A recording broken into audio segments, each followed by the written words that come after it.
द्वापर युग में भद्र पक्ष कृष्ण जन्माष्टमी तिथि की आधी रात को मथुरा के कारागार में वासुकी देव की पत्नी देवकी के गर्भ से भगवान श्री कृष्ण ने जन्म लिया था।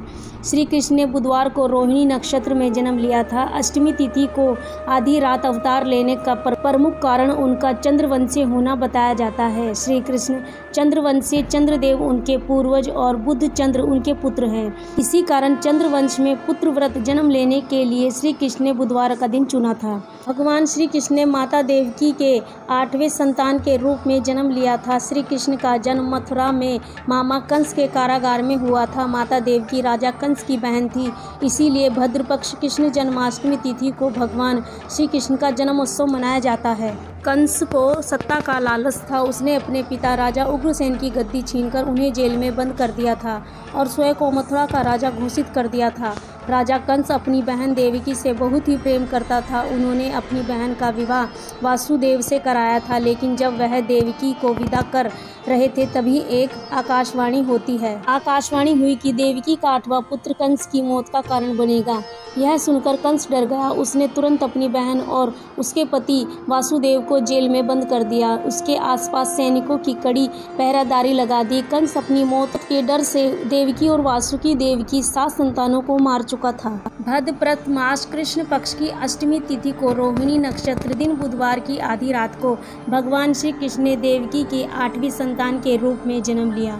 श्री कृष्ण के जन्म लेते ही कोठड़ी प्रकाशमय हो गई। तब तक आकाशवाणी हुई कि विष्णु ने भगवान श्री कृष्ण के अवतार में देवकी की कोख से जन्म लिया है और उन्हें गोकुल में बाबा नंद के पास छोड़ आए और उनके घर एक कन्या जन्मी है, उसे मथुरा लाकर कंस को सौंप दे। भगवान विष्णु के आदेश से वासुदेव जी ने भगवान श्री कृष्ण को सौंप में अपने सर पर रखा और नंद बाबा के घर की ओर चल दिए। भगवान विष्णु की माया से सभी पहरेदार सो गए और कारागार के सभी दरवाजे खुल गए। वासुदेव जी भगवान श्री कृष्ण को सौंप में रखकर सिर पर रखकर नंद जी के घर की ओर चल दिए। भगवान विष्णु की माया से सभी दरवाजे खुल गए और कारागार के दरवाजे भी खुल गए। आकाशवाणी सुनते ही वासुदेव के हाथों की कड़ी खुल गई। वासुदेव जी ने सौंप में बालक गोपाल को रखा और सिर पर रख लिया और गोकुल की ओर चल पड़े। वासुदेव भगवान श्री कृष्ण को लेकर नंद जी के यहाँ सकुशल पहुँच गए और वहाँ से उनकी नवजात कन्या को लेकर वापस आ गए। जब कंस को देवकी की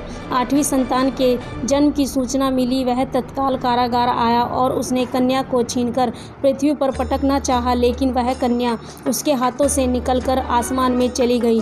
फिर कन्या ने कहा, हे मूर्ख कंस, तुझे मारने वाला जन्म ले चुका है, वह वृंदावन पहुंच गया है। वह कन्या कोई और नहीं, स्वयं योग माया थी। बाबा नंद और उनकी पत्नी मैया यशोदा ने श्री कृष्ण का लालन पोषण किया। राजा कंस ने श्री कृष्ण का पता लगाकर उसे मारने की खूब कोशिश की, लेकिन कंस की सारी कोशिशें विफल हुई और श्री कृष्ण को कोई मार ना सका। अंत में श्री कृष्ण ने कंस का वध किया और राजा उग्रसेन को फिर मथुरा की गद्दी सौंप दी। इस तरह जन्माष्टमी का व्रत की कथा पूरी होती है। भगवान श्री कृष्ण जन्माष्टमी के दिन व्रत रखने से संपूर्ण इच्छाओं की पूर्ति होती है। इस दिन विधि पूर्वक यशोदा और नंद की पूजा करने से सुख समृद्धि और आशीर्वाद मिलता है। वहीं जिन दंपतियों को संतान की चाह है, उन्हें जन्माष्टमी के दिन लड्डू गोपाल की उपासना करनी चाहिए। ज्योतिषाचार्य के अनुसार इस वर्ष विशेष ग्रह नक्षत्र होने की वजह से जन्माष्टमी काफी शुभ मानी जा रही है। साधना करने के लिए श्री कृष्ण के भक्तों के लिए यह बहुत ही महत्वपूर्ण है। वैसे तो भक्तों के लिए बहुत ही महत्वपूर्ण समय है। वैसे तो हर जन्माष्टमी शुभ ही होती है और श्री कृष्ण